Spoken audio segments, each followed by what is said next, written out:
Welcome to the Livfiit Listens podcast, a safe space of growth, personal development, and overall wellness with your host, Olivia Catania, diving into the realms of all things health, conscious living, mental expansion, and much more. This podcast is designed to help you evolve into your best self and live fit. Let's get into the show.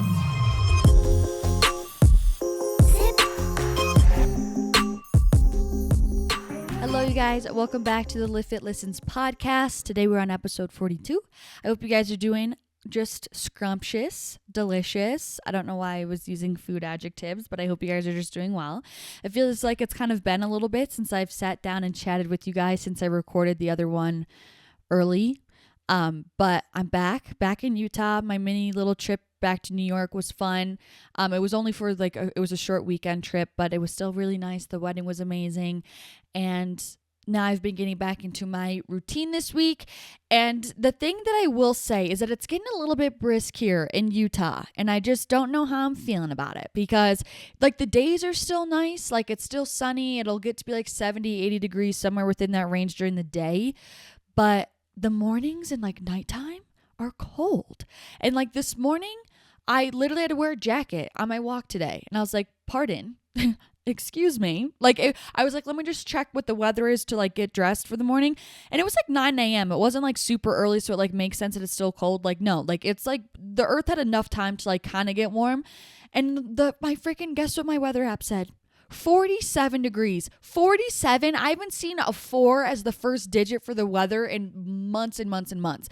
And that's the other thing. I was thinking about how I'm going to approach this winter, what my winter plan's going to be. And I was like, I don't really need a winter plan. I'll just stay here in Utah, kind of ride it out, get grounded again, get back into a routine.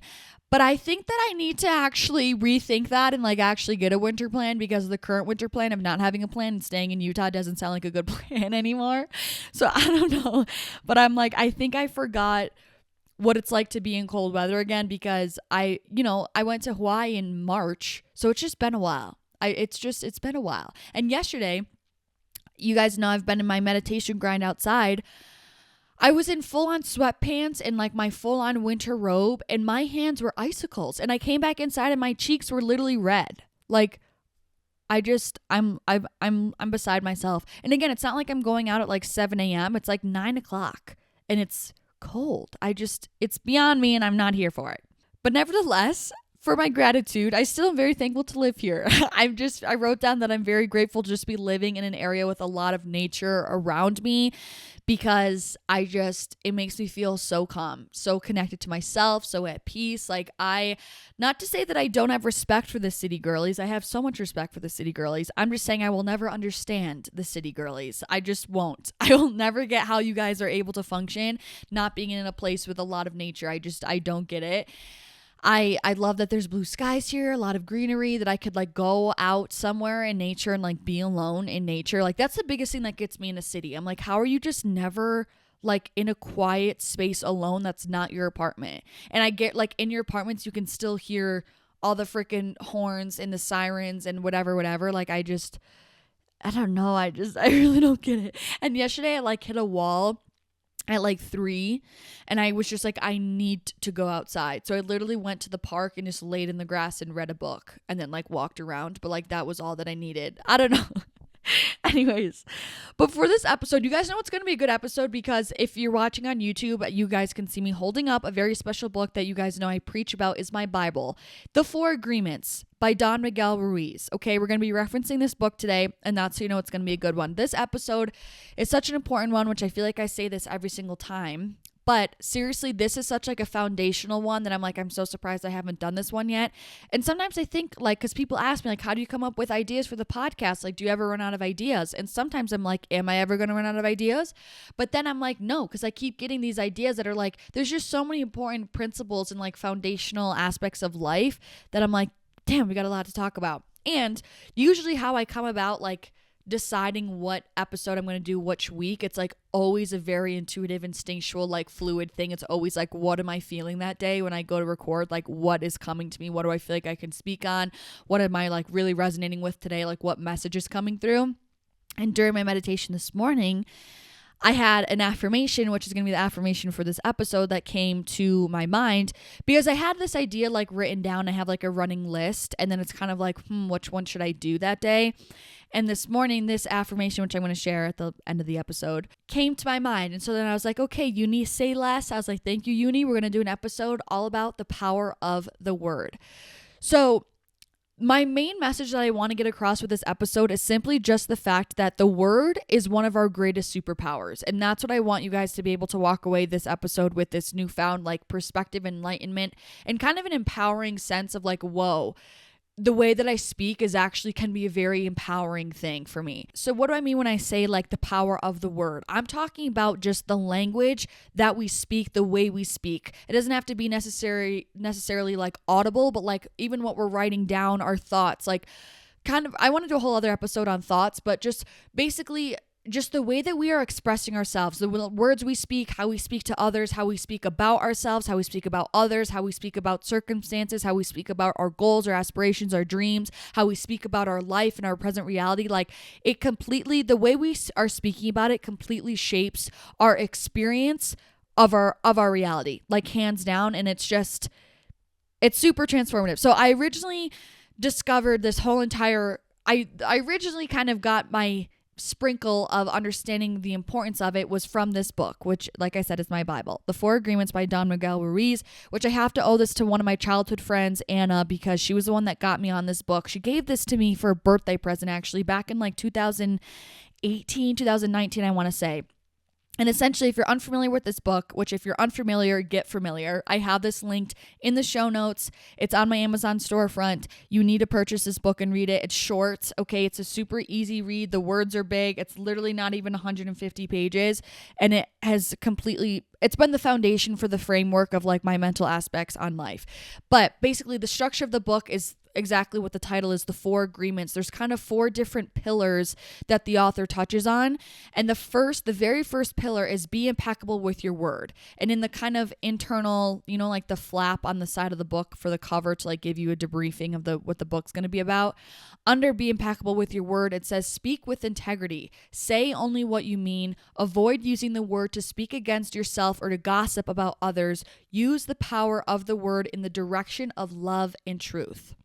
So to kind of segue and open up this episode with a bang, I'm going to read a few blurbs of this first agreement so you guys can understand kind of the direction of where I'm going with this, and also just to give you guys that prelude like I'm talking about, because again, reading this chapter was what really opened up my mind to saying like, oh, whoa, maybe, there is something that runs deeper with the way that we speak, and it's not something to always be careless about, and like it does hold more importance and power than we think. So it says, through the word, you express your creative power. It is through the word that you manifest everything. Regardless of what language you speak, your intent manifests through the word. What you dream, what you feel, and what you really are, all will be manifested through the word. The word is not just a sound or a written symbol. The word is a force. It is the power you have to express and communicate, to think, and thereby to create the events in your life. You can speak what other animals can speak. The word is the most powerful tool you have as a human. It is the tool of magic. But like a sword with 2 edges, your word can create the most beautiful dream, or your word can destroy everything around you.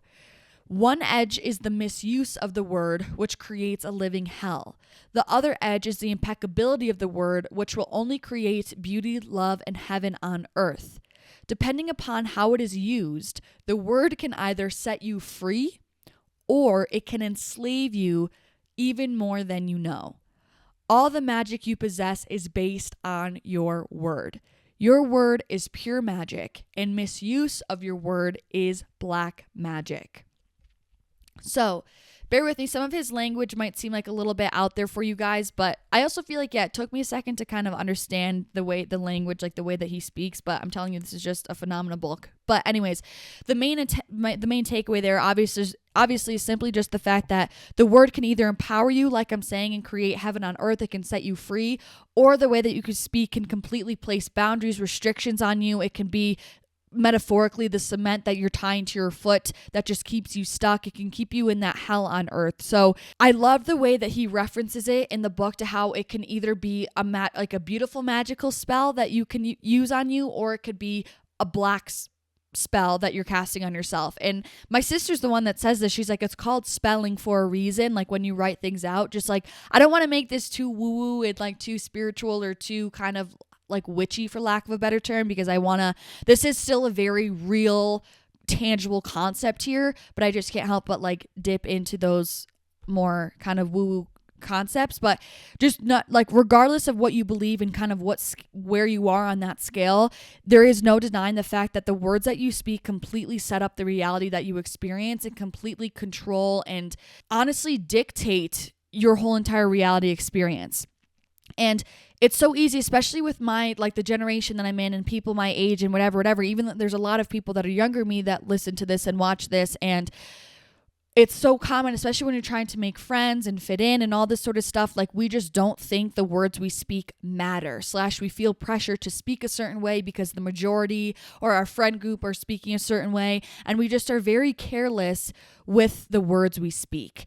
And if there's something to not be careless with, it is the way that we speak, because we are constantly, like the book was saying, how it's exactly how we manifest things. Words are completely bringing our energetic being and bring it into some sort of physical manifestation. So it's kind of the bridge between our spiritual body and our energetic body, and bridging it. Just when I was like, we're not going to dip into the woo-woo spiritual side, but whatever. It's the bridge that bridges our spiritual body and our spiritual energetic beings into this physical 3D reality. And so it's just really important to be super mindful and aware of the words that we are speaking. And what happens is the words that we are speaking are what truly are shaping our subconscious mind, and vice versa. Our subconscious mind is also what's in control of the words that we're speaking most often, and that's what usually comes out when we're being careless and not living with intention or speaking consciously.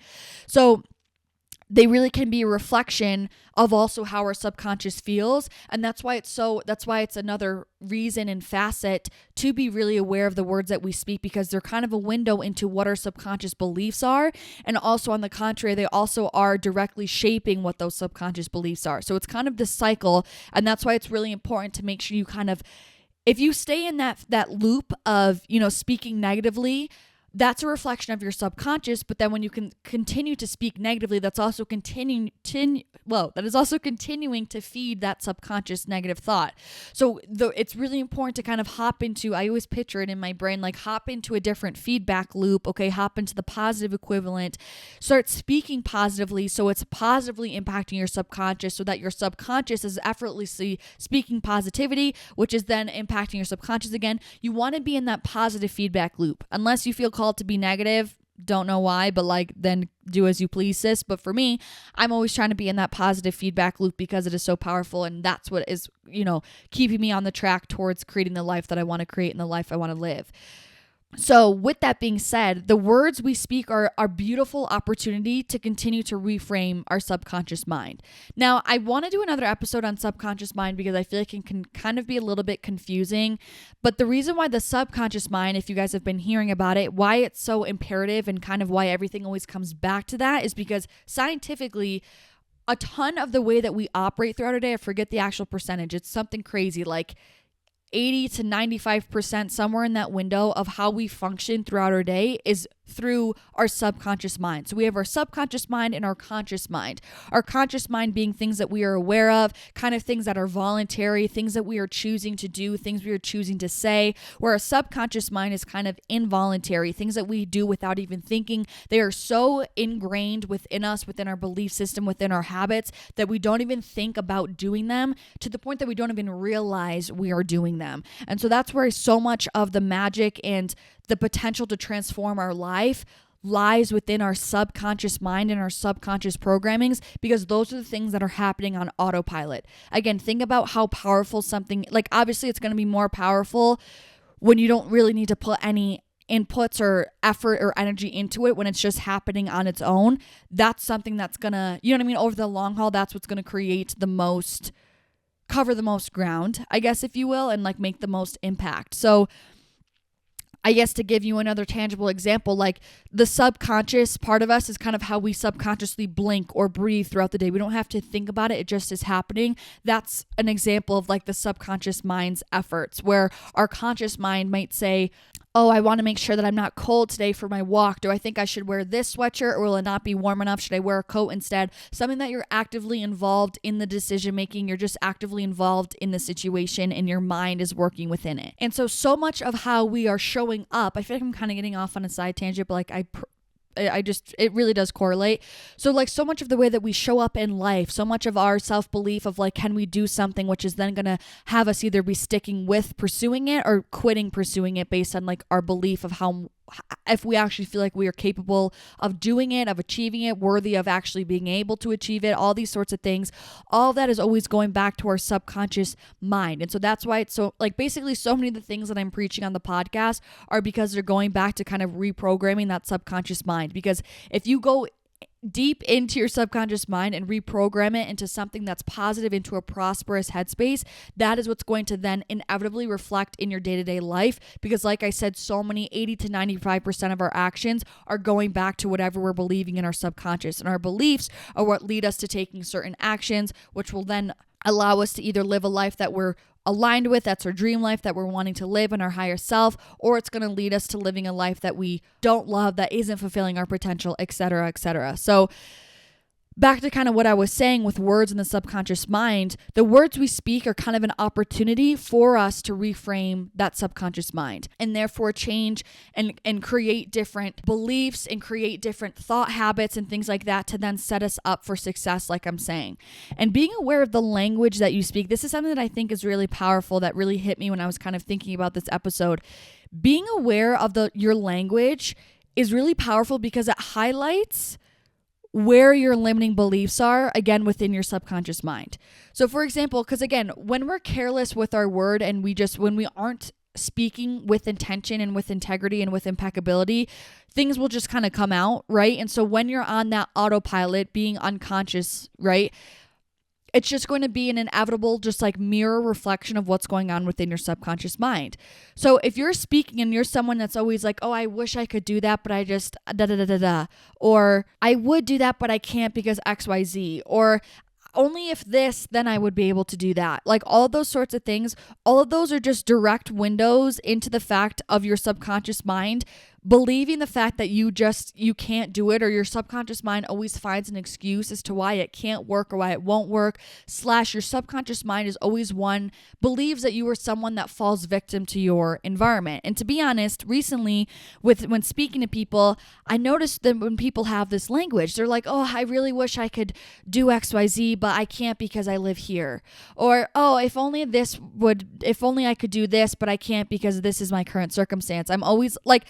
I'm very careful about speaking in that way because you guys know I'm very passionate about never falling victim to your environment. To me, it's just like laying down and being weak to your reality. And so that type of language of like, oh, if only this, or I just wish I could do that, or I would, but I can't because this, it's like, all of that is just, to me, when I hear that specific language, that to me, I'm like, oh, they're in a subconscious victim headspace. And that is like a very scary headspace to me that I don't ever want to be in. And so just being aware of your language, if you find yourself speaking like that often, if you're talking to someone and you guys are talking about goals or something you want to do, and you just are rebuttaling with some sort of excuse or reasoning as to why you can't do it because of with that language of like, I just wish I could, but I can't because of this. It's like that to me should be a major red flag to you of what's going on in your subconscious mind. And that's when you need to have the awareness of saying, whoa, I just spoke from a victim mindset subconsciously, and my words are just affirming that to my subconscious, which is then causing me to act from that space, which is a very dangerous feedback loop that I wouldn't recommend to anyone. So once you kind of have that awareness of like, whoa, then you need to say, actually, no, I can do it. I'm just choosing not to do it. Or it may be conventionally more challenging for me to do it because I'm in this situation, but that doesn't mean I can't do it. I can still find a way to do it. Rewriting that thought process and speaking from a sense of stepping back into your power, calling your power back, and from a place of like, actually, I can design the life that I want to live. I'm not a victim to my environment. I create my environment / I'm going to learn to work with my environment and maximize my environment and make the most of my environment. That is when you're being impeccable with your word and using the power of the word to then design a life that you love and to empower you to take action and believe that you have the capability to create a life of your dreams. And that's just the biggest way that I see this lesson that I guess that I'm speaking about in this episode. That's the biggest way I see it manifest is people are like, oh, I wish I can get 10,000 steps a day, but I just can't because I work this job. It's like you're just automatically putting yourself in a box. You're tying a cement block to your foot / you're shooting yourself in your foot and you're just already waving the flag of defeat. It's like you speaking that language is already keeping you in the headspace of falling victim to your environment and not even trying to actively look for a solution or something to improve on. It's like on the contrary, where if you say, dang, I do have this job, so it's going to be a little bit more challenging, but I know that I can find time / create time to get my 10,000 steps in for the day. When you have that thought process, when you're speaking those words, you're feeding your subconscious mind that like, hey, actually, if there's a will, there's a way. There is a possibility. There is potential. I can find a way. I can find a solution. And that's going to feed your subconscious, which is then going to affect your overall conscious thought process and how you show up to then find solutions to then be able to live the life that you're wanting to live. So as you can see, like there's these two different feedback loops that are just really, really important. And another topic that I wanted to touch on is self-deprecation. And I find myself doing this. This is something I still am constantly working on because it's odd, but I feel like some of you guys might relate to this. It's like I don't struggle with this on my own. Like when I'm alone, I kind of delusionally talk kindly to myself, like because I always see myself as a friend of mine. But I find myself when I'm with other people or even like my siblings, I speak with way more self-deprecative words. And like, I don't totally know why. I don't know if that's a subconscious thing that I need to heal where like I subconsciously feel the need to shrink myself as like a subconscious habit. I don't really know. I'm working on that too. But self-deprecation is something that's just another thing that like we can't have any tolerance for. And I'm not a super social person. Like I'm not hanging around people all the time. So if you're someone... So I say that because the fact of like when I'm around people, I tend to self-deprecate. It's not like a major issue because I'm not like around people all day, 6 days a week. But like if you're someone who's super social or you're in college or you're in school where you're around a friend group a lot, like that's another thing. Like when I was in college or in high school, I was just around friends more. So if I was speaking to myself back then, I would be like, Liv, pull it together because you're just spending more time speaking down on yourself. So if you're someone who's like that, you're around a friend group of people, and for some reason, especially just like it's easy for groups of people to just latch onto that momentum and just think it's funny to kind of like speak down on each other and yourself and like, because I also feel like it's looked down upon in our society to like be confident. People mix up confidence with egoic nature like all the time, or like with cockiness when confidence is a beautiful thing that should be celebrated, that we should all be proud to express. But for some reason that's like looked down on in society. Like it's more accepted to not like yourself than it is accepted to like yourself, which I just completely blows my mind, and it's honestly concerning.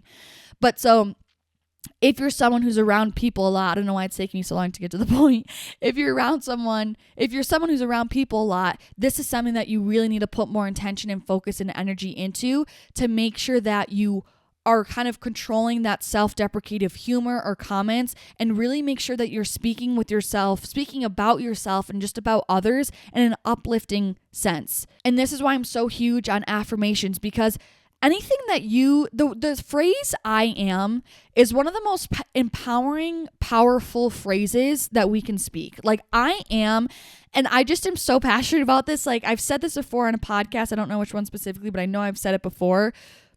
Anything after the phrase I am should be something so freaking and powerful. I keep combining empowering and powerful, but it should be a word. But anyways, you know what I'm trying to say. Anything after the words I am should be something so freaking empowering and uplifting, and something that just sets you on fire and just ignites you to say, like, I am capable of achieving, of doing, of having, of being anything my heart desires. Like, the way that you speak about yourself, the way you describe yourself completely dictates the way that you show up in life and the confidence you have to then apply yourselves to different tasks in life. And you guys know, like, self-belief is quite literally everything. Like, the way you view and see yourself, the way, again, you see yourself in your subconscious of if you're worthy of something great, if you're deserving to have an amazing life, if you are confident enough in your abilities and who you are, if you truly believe that you're someone that's special. All of those foundational beliefs and views with yourself is truly what sets you up into being someone, into chasing after the life that you want to have. And sometimes I feel like people don't fully, truly, genuinely grasp and feel that concept to your core. Like, every single solitary thing in life is a mirror. So if you're someone who subconsciously, inherently, from your childhood, from past programmings, from, things you saw as a child, from things people said to you throughout your development, if you are someone who just doesn't think or believe that you are worthy or capable of deserving of your dream life, 9 times out of 10, you are never going to attain your dream life, because everything is a mirror, like I'm saying. So if you don't believe that you can have it, you will not have it.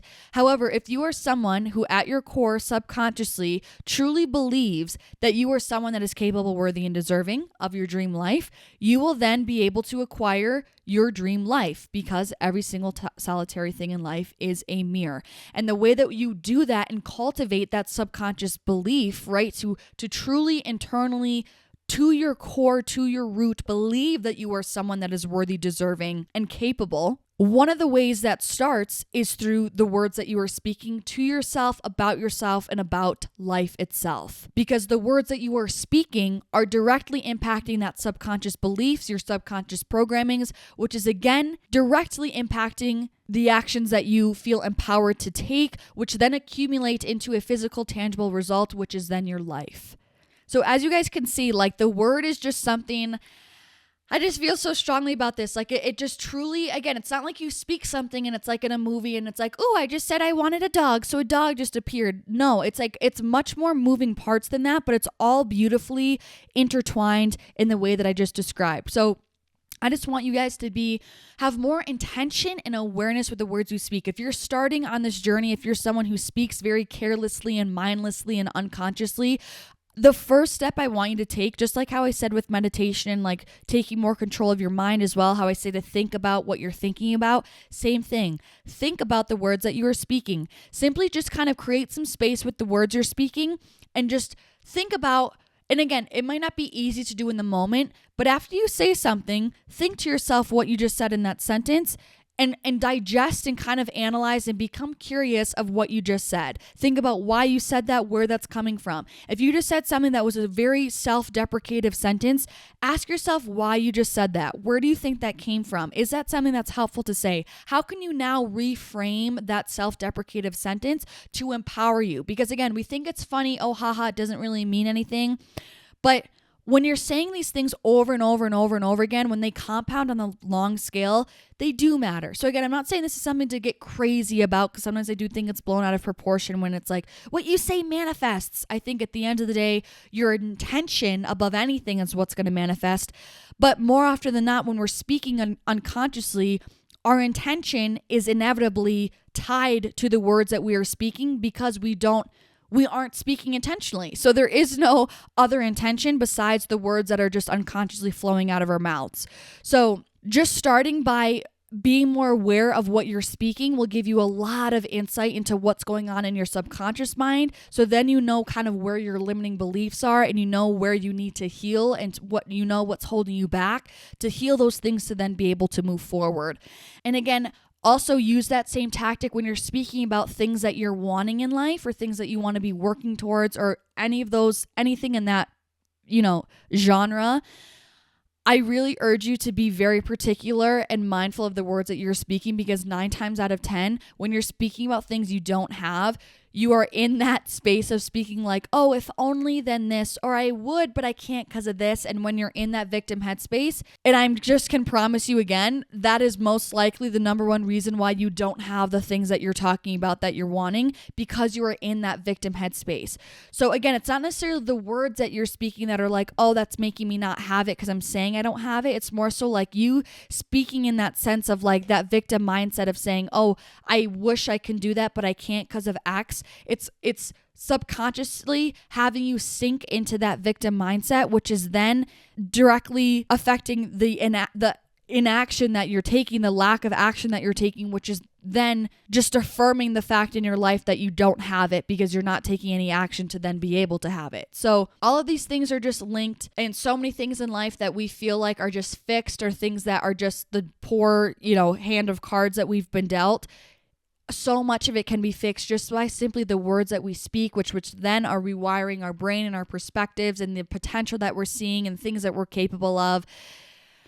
And nothing pains me more when I hear someone say that they want something, but they then follow it by some sort of sentence from a victim headspace. And I'm like, it crushes me for them, because I'm like, you literally are just in a state of delusion, thinking that you have no way out, but it's simply just you in your own mind that's like keeping yourself stuck. I know not everyone is going to be into tarot, but I love this one specific tarot card because it's like, it is the epitome of like an image of the victim headspace, which keeps so many of us stuck.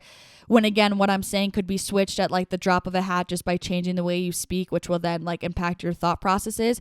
But if you guys are familiar with tarot, there's the Eight of Swords card. It's like not, the image looks sad, but like I love it because it's such an empowering image at the same time. And essentially the card itself, well, let me tell you the image. The image is a girl who is basically wrapped with ropes. Okay, so her hands are like tied to her side, but she has a blindfold on, so she can't really see. But there's 8 swords all around her. AKA meaning that she feels stuck. She feels like there's no way out, but she has all these swords available to cut the rope and set her free, but she can't see them because she has a blindfold on. And kind of one of the meanings of the cards is essentially that like you feel stuck, right? You're playing victim, but there actually is potential to get out of the situation. And that's kind of what I see again when I hear people speak in this kind of victim mindset, or just speaking in a way that's keeping them in a box. They're not speaking in a way that's holding space for expansion, for solution, for overcoming. And I just when I hear them speak that way, that's what I see. I'm like, you're just keeping yourself stuck and trapped when you don't need to be, all just simply coming down to the way that the languages that you're speaking. So again, understand that the word has the power to keep you in a prison, or it has the power to completely set you free and set you up for success. But it all just really goes back to the way that you speak. And this is actually, I wanted to read this, which I almost forgot, which I'm happy I just remembered. Kind of going back to that concept of self-deprecation. There is another blurb in this book that I want to read to kind of close out this episode that I love. It says, impeccability of the word will also give you immunity from anyone else putting a negative spell on you, or essentially like other people speaking negatively to you. You will only receive a negative idea if your mind is fertile ground for that idea. When you become impeccable with your word, your mind is no longer fertile ground for the words that come from black magic. Side note again, because, also another aspect and component is like what you give energy to grows. Like you give life to what you give energy to. So kind of when you're becoming more impeccable with your word, you learn that you don't need to give energy to those lower vibrational ways of speaking or, negative things that people say to you. You know that you don't need to give life to it anymore. So it says, instead, it is fertile for the words that come from love. You can measure the impeccability of your word by your level of self-love. How much you love yourself and how you feel about yourself are directly proportionate to the quality and integrity of your word.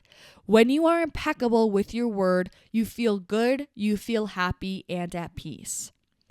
Another major important lesson, because how many of us go look in the mirror, and without even thinking about it, we're like, I don't like this, I don't like this, I don't like this, I don't like this. That is just your subconscious programmings that just are automatically coming out. You are just in the habit of speaking in that way. Whereas when you take the time to really truly work on your self-love, heal that, cultivate genuine self-love, you inevitably are going to feel more open, and it's going to feel so much easier to speak from a place of love and speak in an empowering way. So I feel like that was such a beautiful point that he made as well, and which links to that self-deprecation. And it's like sometimes we just, without even thinking of it, our first initial habit and reaction is just to speak down on ourselves, when if we are cultivating that self-love, the words that we speak will be an effortless, like direct reflection of that love we feel to ourselves and towards others.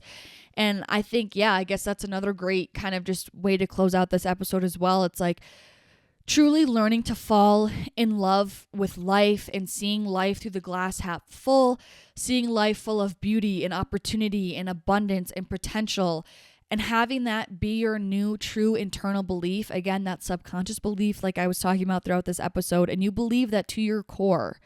Your words are going to effortlessly be a reflection of that, which is going to feed that positive feedback loop, which is what's going to set us up for that life that we want. So another, I guess, action step for you guys to take with you today is like, instead of maybe trying to change the words that you're speaking, which again can be a great, beautiful starting point as well. But on the contrary, maybe it's about for you learning how to heal your viewpoint on life, how to heal your relationship with yourself and with life, and how you see others, how you see friendships, how you see other people. Are they competition to you, or do they make you feel inferior, or do the people around you remind you of the beauty that people hold, of the potential that's out there, of the opportunities that people can seize?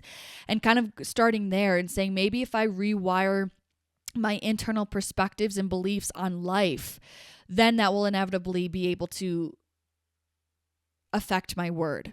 But again, whatever resonates with you, because again, I think another great starting point could be from the outside in, of changing the way you speak, which again slowly rewires your internal space. And to me, I think the best way is to do both, right? So I'm huge on affirmations, as you guys know, which is a way to kind of reframe that subconscious from the outside in and reframe my beliefs of how I see myself and how I see life. But on the contrary, it's also about doing that inner healing work of, I feel, practicing gratitude, right? It was a big thing for me that has transformed my inner lens and how I see life, is seeing life through, wow, look at all the things that I have. I'm so fortunate to be able to experience this human experience right now. And all of those things have directly impacted the way that I feel internally. So it's kind of going in from both ends, I feel like, is also a way to kind of expedite this process and this healing. And it's just very powerful because you're kind of covering all the bases by going on kind of both ends there. And this is random, but I feel called to say this because I listened to a really beautiful podcast episode today, which was very like kind of out of left field. It started to be an episode about skincare, and then it ended with like this really deep overall wellness message. It's from the podcast Heal Thyself with Dr. G. And basically, the guest that was on there was like, this is more of a spiritual takeaway, but the guest that was on there speaking about skincare, he said, it takes a lot of courage for us to choose to come to this earth in a human body. It takes a lot of courage to be willing to accept and sign up for a human experience here on earth, because there's so many moving parts to it. And I just loved that perspective. Again, a very spiritual perspective of the concept of like, we chose to be here, right? Our souls chose to have a human experience here on earth. And I just thought that was a very beautiful way to think about it. And it was just another way of being able to express gratitude of like, wow, I'm really thankful to be here. I'm thankful to be human. I'm thankful to have a chance at this human experience. So that was kind of off side note, but I just wanted to share that. For some reason it came to my head. Anyways, I kind of just went off. But for the affirmation for this episode, this is what came to me during meditation today, and that's when I was like, okay, we're going to do an episode on the power of the word. So the affirmation is, my words carry love and clarity. My words carry love and clarity. I love you guys. I hope this was as impactful and empowering to you guys as it has been for me. I'm telling you guys, the more, this is going to be something that you're going to, now that I've spoken about it, if you truly have digested this and listen, you're going to see how it shows up in your life, and it's slowly going to become more apparent to you of like, oh, okay, whoa, I'm really starting to get it. Be more aware of the words you're speaking. Always say something freaking empowering after the phrase I am. It should always be something uplifting and empowering. Be mindful of the way that you speak about life. Be mindful of the way you speak about your situations and your environments and your action steps towards goals, because very often the very thing that's keeping you stuck is in the words that you are speaking. So here's to living and speaking with more intention, with more consciousness, and with more mindfulness. I love you guys so much. You are always the creator of your reality. Everything begins within your mind. Speak what you're wanting to feel and experience into existence. I love you guys so much. Thank you guys so much for watching or listening. And hopefully I'll see you in the next epi. Peace and love, baby.